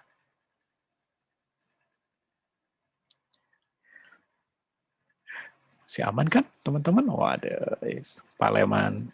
Aman, Pak Leman. Kita siapin videonya dulu ya, Pak. Tenang. Daripada ini, kita lihat barangnya kayak gimana nih. Nanti kita tend to detail sedikit-sedikit ya. Good, sudah hadir semua. Ada Mas Hendy, ada Mas Alvan, Mbak Fatima, Mbak Mentari, Pak Asep, Mas Ferry, dan Mbak Galuh. Oke, stop dulu Bu, maaf. Semuanya sudah ada di sini. Nanti Mbak Mentari.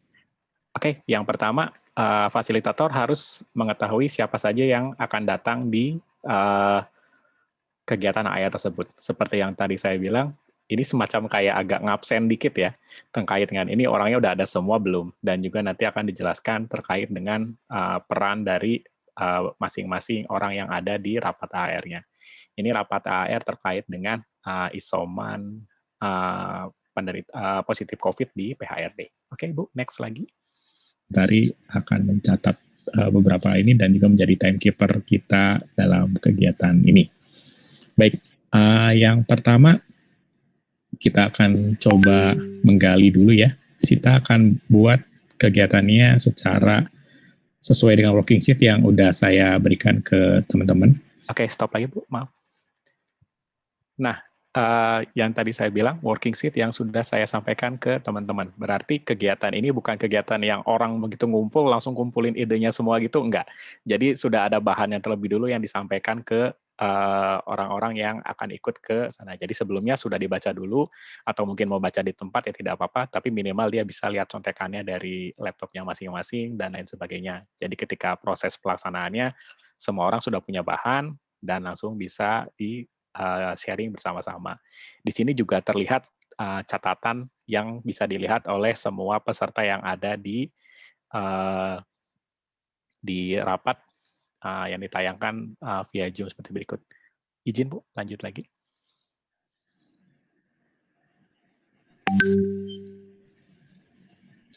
Oke, kita coba proses lagi lebih jauh ya, terkait dengan Oke, di sini mekanisme yang saya gunakan, saya menggunakan working sheet yang biasa saya gunakan kalau mau mereview.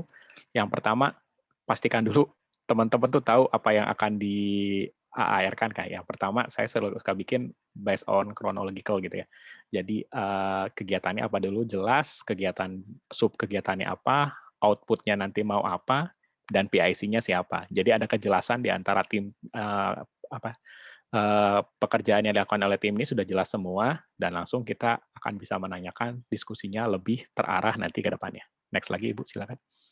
Serta kedatangan peserta ini kan outputnya adalah nama peserta isoman yang nanti akan datang ke tempat kita di PHRD. Nah, ada 3 kegiatan yang kita lakukan di sini kan ya. Yang pertama pengisian formulir, yang keduanya screening, yang ketiganya penjadwalan kedatangan peserta. Nah, sejauh ini bagaimana kita berhasil melaksanakan ini semua ya? Mungkin dari PIC pertama dulu, dari formulir, Mas Alvan, ada tanggapan, silakan. Oke, stop lagi, Bu. Izin. Nah, di sini fasilitator akan memperkenankan kepada orang yang terlibat di dalam diskusi untuk mengemukakan pendapatnya.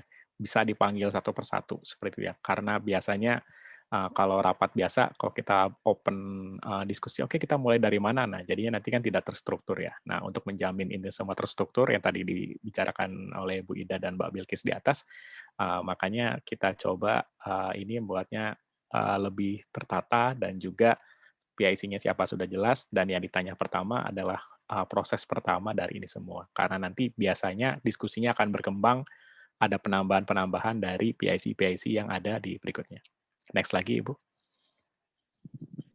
Mohon izin, Pak, untuk formulir pengisian data peserta yang akan melakukan isoman di PRD, sejauh ini sudah mengalami beberapa penyesuaian karena juga terkait dengan kebutuhan dari data yang akan kita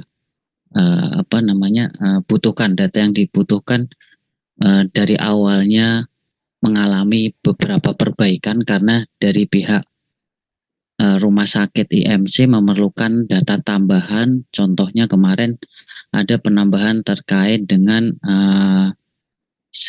data saturasi dan peserta, kemudian data suhu badan peserta, kemudian juga ada penambahan terkait gejala yang dialami peserta. Nah, jadi di sini note tulis akan mencatat semua hal yang dikatakan oleh para peserta selama diskusi. Jadi tidak ada, diharapkan sih selain ini direkam, juga tidak ada kalimat-kalimat yang terlepas gitu. Kalau misalkan secara kalimat agak susah, bisa dibikin poin-poinnya dulu, yang nanti akan di breakdown pada saat akhir dari sesi diskusi. Izin, Bu, lanjut lagi. Seperti sakit perut, diare, itu sih kemarin ada penambahan itu dari awalnya yang tidak terdapat data itu. Untuk kelengkapan dan pengisiannya sejauh ini saya merasa sudah memenuhi kebutuhan kita, dan dari data tersebut bisa digunakan. Oke, untuk memastikan berhasil atau tidak, tadi terucap seperti yang tadi ya. Jadi si PIC-nya sendiri ada kemudahan yang dicapai karena tujuan dari sini adalah dapat nama calon peserta yang sesuai dengan kriteria yang sudah ditetapkan. Ketika ada penambahan, dia akan melakukan adjustment lagi. Tapi secara proses ini sudah berjalan dengan baik. Makanya ini disebutnya kegiatan yang disebut berhasil. Oke, next lagi, Bu. Tahap selanjutnya.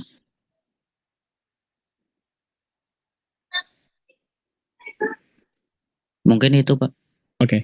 Mungkin kita asumsikan ini sebagai kegiatan yang berhasil ya, Mas Alvan ya? Boleh, Pak. Mungkin demikian. Baik, karena saya sudah ngambil waktu. Stop lagi. Ya, sudah. Ini ketika diskusi sudah berjalan so on, and so on gitu ya, daripada nanti agak panjang lihat videonya, jadi saya skip dulu. Nah, endingnya nanti si fasilitator harus mereview ulang dari pertama kali catatan ke akhir catatan kepada seluruh peserta. Monggo dilanjut, Ibu. Timekeeper, saya akan flashback lagi ke depan ya, terkait dengan ininya. Dari awal, untuk kegiatan yang sudah berhasil, yaitu terkait dengan pra-kedatangan, kita sudah banyak berhasil. Lalu pada saat peserta datang, ini juga sudah banyak yang berhasil. Lalu pelaksanaan isoman dari konfirmasi dan penanganan informasi juga dengan penanganan belanja overall sudah berhasil. Yang masih perlu kita tingkatkan lagi adalah koordinasi kita dengan rumah sakit rekanan. Ini juga karena kondisi di rumah sakitnya ternyata setelah kita bertemu di Jumat kemarin untuk melakukan evaluasi, ternyata di sana juga memang ternyata nakes dan karyawannya banyak yang kemudian terjangkit COVID ya, karena memang sedang tinggi angkanya. Tapi mereka berkomitmen untuk tetap ada pelayanan kepada kita sehingga mau menunjuk PIC khusus dan juga mungkin sarannya kita yang ngejar-ngejar informasi ya nanti Mbak Fatimahnya ke sana, ke IMC-nya. Yang penting orangnya sudah tahu siapa. Lagi. Nah, di akhir ini juga dikonfirmasi lagi rencana tindak lanjut kita atas kendala dan masalah yang terjadi apabila kegiatan tersebut juga belum terlaksana dengan baik. Jadi ketika ini sudah dikonfirmasi lagi, ini juga akan menjadi rencana aksi kita dalam melakukan perbaikan di hari-hari ke depannya. Oke, next lagi. Dan jalannya udah kita bukain ya, tinggal kita running aja. Berikutnya terkait pelaporan sudah berjalan dengan baik. Sampai saat ini tidak ada perubahan data lagi. Lalu untuk penyediaan sarpras sudah oke semua karena sudah ada kejelasan terkait dengan SPJ nanti seperti apa. Kepulangan peserta juga oke, kecuali ini ternyata ada kasus peserta yang pulang karena alasan lain ya, misalkan ada masalah di rumah gitu, karena dipanggil oleh keluarganya dan lain-lainnya gitu. Kemarin sih rata-rata keluar karena di rumahnya ternyata sudah positif semua dan kemudian merasa bertanggung jawab untuk kemudian pulang dan melanjutkan isomannya di rumah. Di antara ini semua, mungkin teman-teman ada yang kurang atau gimana yang bisa kita tambahkan bersama? Cukup Pak Yudi. Sementara cukup? Oke. Terima kasih. Stop dulu, Wida. Oke, nah tadi melakukan konfirmasi ulang ya terkait dengan datanya sudah sesuai atau belum, dan juga ada yang terlewat atau tidak. Nah, fasilitator harus memastikan ininya kepada peserta dan menunggu pesertanya ada respon ini sudah cukup atau enggak. Jangan diam tapi kemudian tidak respon ya, pastikan dulu pesertanya menyampaikan bahwa oke, sudah semua dan kami rasa ini sudah cukup. Oke, next Bu Ida. Lain, gimana? Sementara cukup Pak. Sementara cukup ya? Saya cukup Pak. Oke. Kalau begitu, untuk AAR-nya ini sendiri, alhamdulillah sudah berjalan dengan baik, teman-teman. Waktu masih berapa menit, Mbak Mentari? 2 menit, oke. Untuk depannya, iya. Setiap jalan juga fungsi timekeeper di sini untuk memastikan waktu pelaksana diskusi tidak berlangsung terlalu lama ya, sesuai dengan apa yang sudah direncanakan. Makanya tadi fasilitatornya menanyakan waktu saya tinggal berapa menit lagi, waktu saya tinggal berapa menit. Di tengah-tengah sih sebenarnya ada beberapa kali reminder sih ya, tapi karena ini teaser ya, nanti untuk yang lengkapnya sih tidak kami sampaikan di sini karena terlalu panjang nanti. Oke, next lagi Ibu. Kita akan coba lakukan ini lebih rutin lagi ya kepada teman-teman. Terima kasih sudah membantu kita dalam melakukan proses after action review ini. Ini semua demi kebaikan kita bersama ya. Nanti dengan kemarin kita melakukan ini, kita jadi ada progres juga kan ya, tentang apa yang sudah kita lakukan kemarin dan sudah kita tindak lanjuti. Terlebih lagi di pelayan untuk di sini, AR untuk hari ini. Terima kasih teman-teman sudah hadir di proses AR ini. Saya ucapkan terima kasih atas semua saran dan masukannya yang akan kita lakukan bersama juga. Jangan lupa ini juga komitmen kita untuk melakukan perbaikan ke depannya dan menjadi bahan pembelajaran kita untuk ke depannya juga. Baik, saya tutup AR sampai di sini. Assalamualaikum warahmatullahi wabarakatuh. Oke, terima kasih Ibu. Mungkin itu dari pelaksanaan AR ya, detail dan apa yang harus diperhatikan sudah tersantum di dalam video. Selanjutnya mungkin terkait penutupan, Mas Amin. Monggo Mas Amin.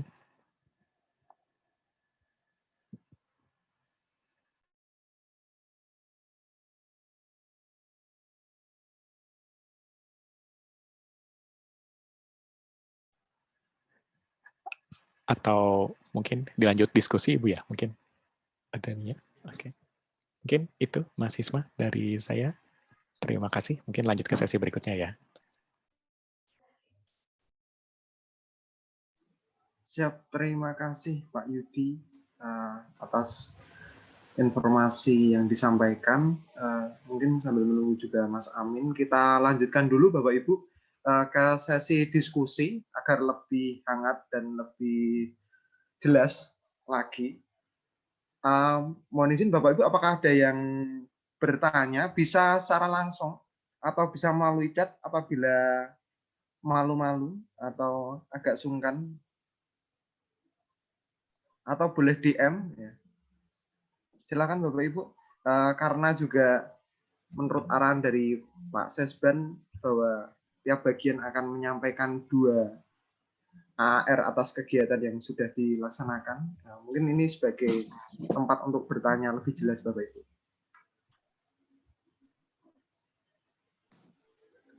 Izin Pak Yudi.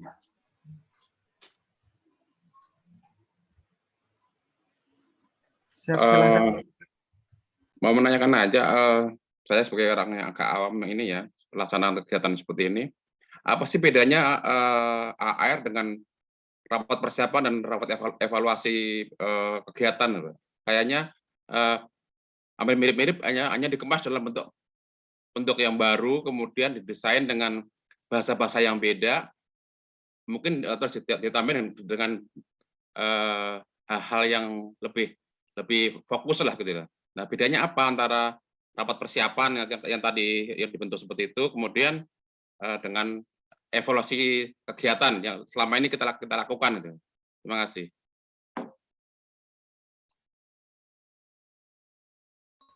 Terima kasih Pak Sukurdi atas pertanyaannya. Mungkin langsung bisa dijawab satu persatu oleh Bapak Ibu narasumber. Saya persilahkan kepada para narasumber. Monggo Pak Yudi. Oke, terima kasih Pak Sukurdi. Untuk perbedaan ini sebenarnya pada intinya sama, untuk secara in generalnya sih sama, untuk mengevaluasi satu kegiatan. Yang membedakan ini adalah metode yang digunakan, Pak. Ketika kita melakukan evaluasi yang biasa yang kita lakukan gitu kan ya, pemimpin rapat biasanya tidak penggalian informasi yang diambil, karena di sini tidak ada ketuanya ya, karena yang datang hanya fasilitator, dan yang secara dasar-dasar yang digunakan adalah sistem saling keterbukaan. Secara ground rules-nya mungkin agak sedikit berbeda, dan secara struktur penyajiannya mungkin ini lebih fokus kepada hal-hal atau poin-poin inti yang bisa dikerjakan. Dari sisi lain, untuk evaluasi yang biasanya waktunya cenderung lebih lama karena membahas A sampai Z dari kegiatan. Nah, kalau yang ini biasanya kita pecah-pecah, Pak. Ada poin A dulu, ada poin B, poin C, biasanya by produk atau seperti apa, sehingga prosesnya menjadi lebih fokus lagi terhadap kegiatan-kegiatan yang lebih detail. Nah, untuk secara pengemasannya, betul, memang ini sedikit berbeda karena metodenya sedikit berbeda. Yang menjadi keunggulan dari beberapa metode yang ini, yang pertama, kita bisa fokus terhadap hal-hal yang sudah berjalan dengan baik, dan juga kita bisa mengetahui mana yang berjalan dengan baik. Kendalanya seperti apa itu didetailkan secara lebih fokus, dan juga energi kita dalam menyelesaikan suatu kegiatan atau suatu masalah menjadi lebih terkonsentrasi. Jadi tidak terlalu burn out gitu ya, tidak terlalu lelah secara pikiran dan fisik, karena semuanya sudah tercapai gitu. Nah, mungkin itu Pak jawaban dari kami. Terima kasih.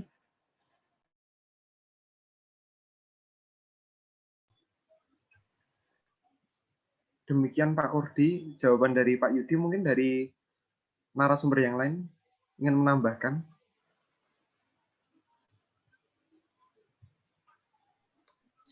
Sudah cukup lengkap Mas Isma. Jadi menekankan kembali kalau bedanya, kalau evaluasi itu kan semacam rapat ya Pak, untuk mengetahui apakah realisasi itu sesuai dengan rencana gitu ya Pak.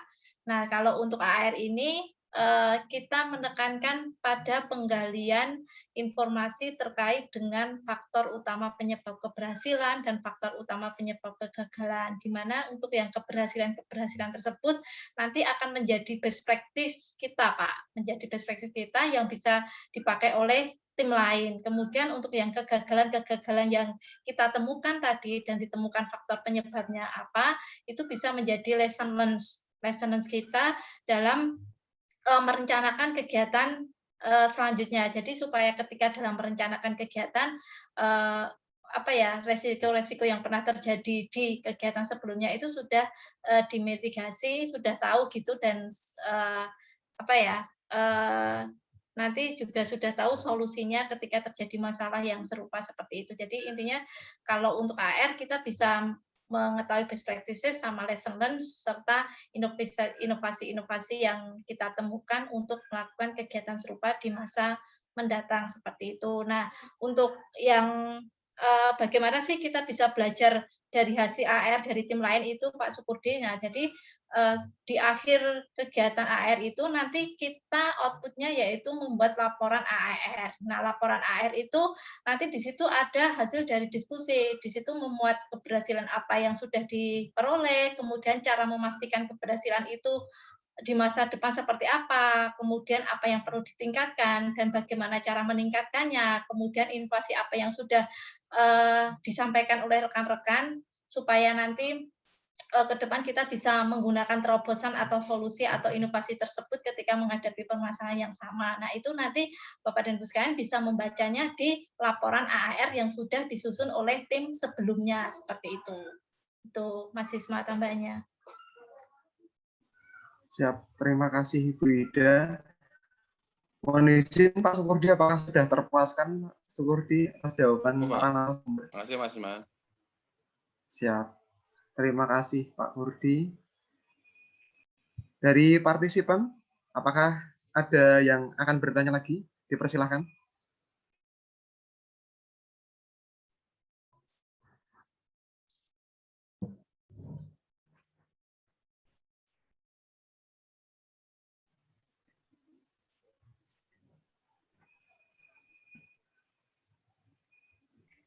Mohon izin, ada pertanyaan dari Mas Zainal Mutakin. Perbedaan AR dengan evaluasi apa nggih? Oke, Mas Isma, makasih. Karena pada intinya ini adalah bentuk yang sama ya, karena ada kegiatan, ada pelaksanaan, ada evaluasi sesuai dengan diagram manajemen. Yang menjadi pembedanya dengan yang lain adalah metodenya. Terkait biasanya kalau AR ini biasanya lebih terfokus ya, seperti jawaban yang sama tadi, seperti yang ke Pak Kurdi. Kalau metode evaluasi yang lain biasanya lebih A to Z. Waktu yang digunakan dalam evaluasi menjadi lebih banyak, dan juga energi yang tercurahkan menjadi lebih banyak juga. Di AR ini mencoba melihat perspektifnya menjadi lebih sedikit gitu ya. Ketika ada kegiatan yang banyak, ya kita bagi-bagi timnya, tidak harus satu brok langsung sana. Jadi bisa dipisah sesuai dengan apa saja yang bisa yang dikerjakan oleh masing-masing orang tersebut. Secara generalnya sama evaluasi, yang berbeda metodenya. Yang ini dikatakan bisa lebih efisien, dan juga kita mengetahui titik-titik perbaikan mana yang bisa kita perbaiki sebagai rencana tindak lanjut. Untuk kegiatan AR yang sifatnya berulang, di laporan AR nanti ya, yang menjadi ending dari kegiatan ini, nah itu akan ditampilkan juga tentang bagaimana mitigasi risiko yang kemudian direkomendasikan. Untuk evaluasi-evaluasi yang sebelumnya, biasanya bentuk mitigasinya lebih kompleks dan tidak terlalu executable. Nah, untuk yang AR ini dibuat lebih sederhana dan executable. Rencana tindak lanjut ini ada batasan waktu kapan pelaksanaannya juga lebih didetailkan nanti di laporan akhirnya. Dan juga sebagai ending, misalkan kalau yang tadi kita working group AR gitu ya, semua akan ada pisahnya, misalnya untuk yang penyelenggaraan sendiri AR-nya, Renbang sendiri, misalkan evaluasinya juga sendiri untuk satu kegiatan di KLAT misalkan ya, di AR kan dari 3 bagian itu, baru nanti coba digabungkan untuk mencari titik tengahnya. Ketika nanti mau bikin diklat lagi ke depan ya, kita udah tahu, oh kemarin ada masalah A, B, C, D, E, yang sudah berhasil tuh poin-poin mana saja nih. Nah, ini bisa kita copycat ke kegiatan yang akan ada berikutnya. Dan kegiatan yang belum berhasil, oh mungkin ini jadi constraint kita kalau mau bikin kegiatan lagi ke depannya. Nah, ini menjadi constraint yang butuh perbaikan. Apakah rencana tindak lanjutnya masih relevan untuk sekarang, atau mungkin ada perubahan dari sisi lingkungan yang memungkinkan kita untuk mengadaptasi lagi atau mengadopsi lebih jauh lagi terkait dengan rencana yang sudah kita terapkan yang sudah tim lain terapkan di tempat lain. Jadi terkaitan ini dalam suatu kronologis dari learning organization menjadi lebih terarah lagi, di mana orang yang sudah melakukan kegiatan A memberitahu titik-titik berhasilnya mana saja dan titik-titik yang sudah berhasilnya mana saja, dan bisa di copycat ke kegiatan berikutnya kalau ada yang mau ini. Jadi ibaratnya nggak usah, kalau ada kegiatan berikutnya nggak usah starting dari nol lagi lah. Yang minimal kalau ada 10 poin, startingnya bisa dari nomor 6 lah, karena yang 1, 2 sampai dengan 6 itu sudah berhasil. Tinggal 4 yang belum berhasil, dan itu nanti yang jadi diadopsi di berikutnya. Mungkin itu Mas Isma. Terima kasih Pak Yudi. Untuk Bu Ida, apakah ada tambahan Bu Ida? Sudah cukup Mas Isma, makasih. Siap. Terima kasih Bu Ida.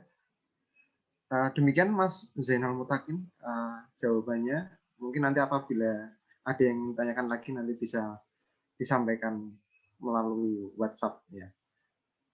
Apakah ada lagi pertanyaan dari Bapak Ibu? Bisa raise hand.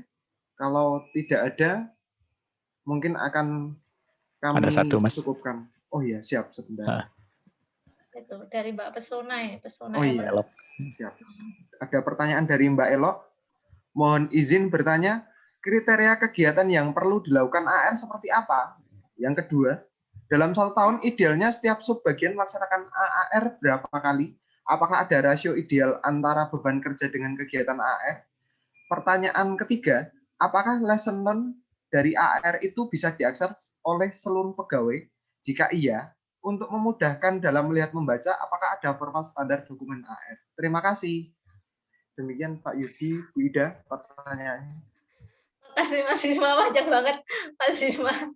Kayak membaca buku. Oke, makasih Mbak Pesona Elo atas pertanyaan yang sangat bagus ya. Jadi kriteria kegiatan apa yang perlu dilakukan AR? Nah, pada prinsipnya sih semua kegiatan itu bisa dilakukan AR. Namun karena mengingat keterbatasan sumber daya di kita ya, tentu saja kan banyak sekali tugas yang sudah kita lakukan ya. Jadi mengingat keterbatasan sumber daya yang ada di kita, maka nanti pimpinan bisa menentukan kegiatan-kegiatan mana saja yang akan dilakukan AR. Nah, kalau di pedoman itu disampaikan bahwa kegiatan yang bisa dilakukan AR adalah kegiatan yang berulang ya. Kegiatan berulang. Jadi ketika nanti kita temukan lesson learn sama best practice-nya, itu kita bisa kita terapkan di kegiatan serupa di masa depan, karena itu dilakukan tidak hanya sekali. Contohnya tadi HUT BPPK, itu kan tentunya setiap tahun kita laksanakan ya. Nah, itu bisa kita AR-kan seperti itu. Nah, kemudian kegiatan yang menjadi prioritas organisasi seperti itu. Nah, ini tergantung dari arahan pimpinan juga nih.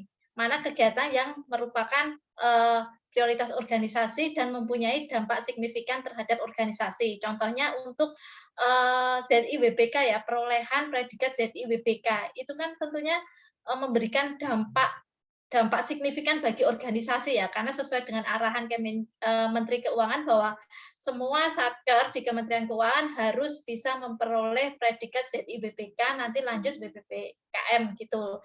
Nah, jadi itu dampaknya signifikan. Jadi kegiatan itu bisa kita AR-kan nanti supaya saat ini kan ada 3 unit yang sedang melakukan proses perolehan predikat ZIWBK. Nah, untuk tahun depan nanti akan ada satker lain. Nah, diharapkan nanti satker lain tahun depan yang akan memperoleh yang sedang berusaha untuk memperoleh ZIWBK nanti bisa belajar dari hasil review yang telah dilakukan melalui AR dengan membaca laporan AR tersebut seperti itu, Mas Isma. Kemudian untuk pertanyaan Mas 2 ya, Mas Isma, dalam 1 tahun idealnya setiap subbagian, nah ini juga tergantung gitu, relatif. Jadi kita tidak mematok setiap tahun itu harus ada 10, 12 atau 24 AAR gitu. Nah, ini jadi silahkan nanti Bapak dan Ibu sekalian bisa memilih nih kira-kira kegiatan mana yang perlu di AAR-kan. Jadi bisa mempertimbangkan 3 kriteria tersebut. Kegiatan itu berulang, mempunyai dampak signifikan bagi organisasi dan menjadi prioritas organisasi. Nah, tentu saja itu harus sesuai dengan arahan pimpinan. Nanti bisa Mbak Elo tanya meminta arahan dari Pak Wisnu kira-kira kegiatan mana yang harus di AR-kan supaya bisa menjadi pembelajaran bagi tim lain di masa depan kayak gitu. Nah, kemudian yang ketiga nih, apakah lesson learn di AR itu bisa diakses oleh seluruh pegawai? Jika ya, untuk memudahkan melihat membacanya, apakah ada format standar dokumen? Nah, untuk format standar dokumen AAR itu mungkin yang dimaksud Mbak Elo itu adalah format laporan AR ya. Nah, di pedoman itu di bagian akhir kita sudah mencantumkan contoh format laporan AAR. Jadi nanti semua warga BPPK nanti ketika setelah melakukan AAR, nanti output-nya laporan AAR sesuai dengan format yang kita susun. Jadi supaya ada bentuk seragam dan supaya kelima pertanyaan tersebut hasil dari penggalian keempat pertanyaan utama tersebut itu bisa tertuang di dalam laporan AR tersebut berupa lesson learn-nya apa, kemudian best practice-nya apa, kemudian rekomendasi rencana aksinya apa. Nah, semua itu akan tertuang di laporan AAR. Nah, kemudian ini juga apakah bisa diakses oleh pegawai. Nah, ini rencana kedepannya kami akan mungkin bekerja sama dengan TIK ya, membuat semacam sistem di mana untuk menaruh semua output dari AR, baik itu videonya ataupun laporannya. Jadi nanti bisa diakses dengan mudah oleh seluruh pegawai di BPPK seperti itu. Itu Mas Isma, Mbak Elo, Pak Yudi mau nambahin? Iya, ada satu yang belum tuh. Apakah ada rasio ideal antara beban kerja dan AR? Secara definisi sebenarnya kalau beban kerja by on dimension gitu ya, kan beban kerja itu adalah ada dimensi waktu dan juga ada dimensi beban psikologis yang dirasakan oleh pegawai. Nah, kalau kita lihat secara dimensinya, AAR ini akan melekat kepada 3 kegiatan yang tadi Bu Ida bilang ya. Ada repetisi, kegiatannya bersifat secara strategis, dan juga satu lagi apa ya tadi saya lupa jadi kelupaan. Nah, ada itu semua. Jadi ketika ada rasio beban nilai dengan beban kerja dan kegiatan AAR, biasanya untuk yang sifatnya strategis, ini pasti ke-IQ-nya juga akan semakin tinggi ya. Dan juga nanti akan jadi beban kerja yang memang terjadi di sana. Idealnya adalah AAR ini sebagai bagian dari proses pembelajaran akan memudahkan proses kegiatan belajar untuk kegiatan yang sama di kedepannya. Jadi harusnya secara beban kerja ini akan sedikit berkurang karena minimal kita udah tahu best practice-nya apa dan lesson learn-nya nanti yang bisa kita adopsi seperti apa. Rasio idealnya tidak akan tercantum di sini karena untuk misalkan dari sisi dimensi waktu maksimal dalam rapat AAR ini adalah 60 sampai 90 menit dan dibatasi di situ. Fungsi timekeeper adalah memastikan waktu dari pelaksanaan AAR ini berlangsung secara efisien. Makanya tadi yang saya bilang di video, saya udah punya list pertanyaannya apa aja tuh, sama poin-poin to discuss-nya saya udah jelas. Jadi secara proses harusnya ini akan menekan 2 dimensi tersebut ya, beban waktu dan juga beban psikologis atau pikiran yang diterima oleh pegawai. Mungkin tambahannya itu aja, Bu Ida. Terima kasih. Siap, terima kasih Pak Yudi dan Bu Ida. Demikian jawaban dari sumber untuk pertanyaan dari Mbak Elo. Semoga semakin terpuaskan atas jawabannya. Kemudian masih ada satu pertanyaan lagi Pak Yudi sama Bu Ida dari Mas Hafid. Apakah AAR bisa membahas beberapa kegiatan sekaligus atau hanya satu kegiatan? Oh ya. Oke, mohon izin Mbak Yudi, Mas Isma. Dari Mas Hafid ya?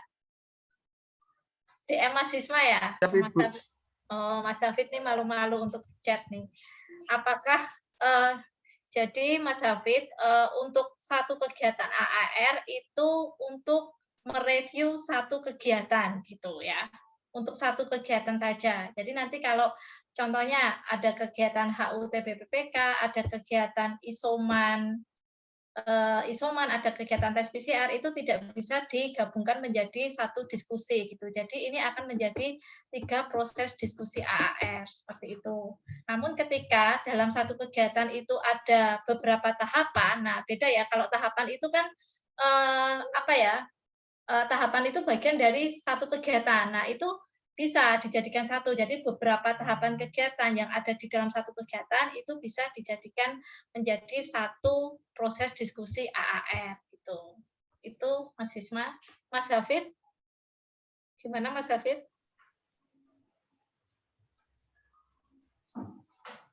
Siap, terima kasih Bu Ida. Untuk Pak Yudi, apakah ada tambahan? Sama seperti yang diucapkan Bu Ida sih, bahwa kegiatan pasti satu, tapi tahapan dalam kegiatan itu bisa dijadikan satu AAR, melihat dari skup dan jenis pekerjaan yang dilakukan dalam per tahapan kegiatan tersebut. Itu aja, Mas Isma. Siap, terima kasih Pak Yudi. Sudah dikomen oleh Mas Hafid, terima kasih, mantap. Ucapan terima kasih kepada para narasumber, juga dari Mbak Elo. Apakah ada lagi yang ingin bertanya? Kalau tidak ada, mungkin sesi diskusinya kami cukupkan, karena waktu juga sudah menunjukkan pukul 9:22. Tampaknya begitu antusias dari para peserta. Mohon maaf, sebelum diakhiri, apakah ada closing statement dari Ibu Ida dan Pak Yudi terkait yuk kenalan dengan AAR? Closing statement-nya apa ya? Yuk kenalan dengan AR ya. Tak kenal maka tak sayang. Nah, Bapak dan Ibu sekalian kan sudah mengenal AR. Mari kita terapkan AR mulai sekarang ya. Bukan mulai sekarang, sebenarnya kemarin sudah ya. Oke, mari kita membudayakan untuk menerapkan AR ini. Jadi diharapkan AR ini nanti akan menjadi habit di bagian Bapak dan Ibu sekalian, dan nanti habit tersebut akan menjadi budaya baru di Setban khususnya dan di BPPK pada umumnya.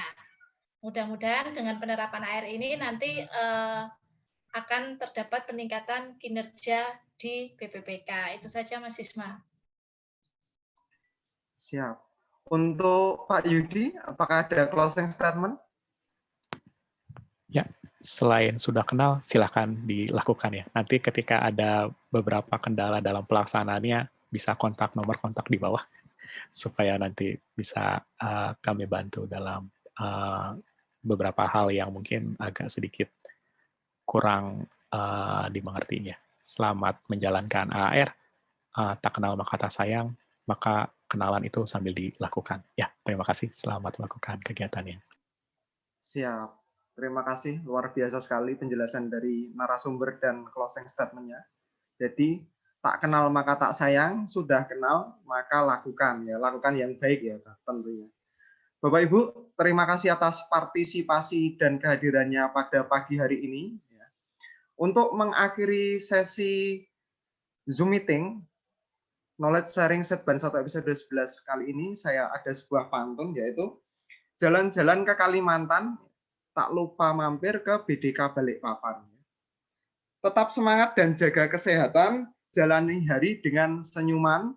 Terima kasih atas kehadiran Bapak Ibu. Sampai jumpa di lain kesempatan di Knowledge Sharing Setban 1 episode selanjutnya.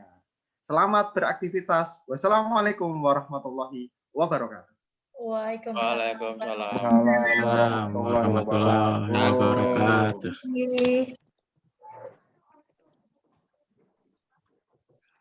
Terima kasih Bu Ida, ya Pak Yudi, Mas Isma. Terima kasih semua narasumber, Bang Isma, Bang Mandu, Mas Sudi, makasih. Izin live. Izin live ya Bu. Iya Pak.